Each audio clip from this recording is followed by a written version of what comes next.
আসসালামু আলাইকুম ওয়া রাহমাতুল্লাহ।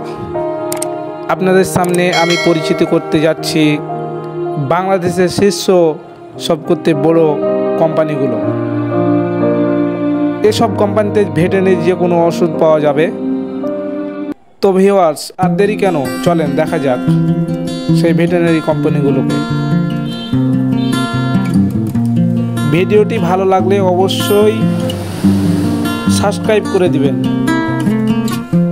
পাশে থাকা বেল বাটনটি অন করে দিবেন।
প্রিয় ভিউয়ার্স, আপনাদের জানাই নাজমুস সাকিব ভেটেরিনারি শপের পক্ষ থেকে আন্তরিক শুভেচ্ছা ও অভিনন্দন।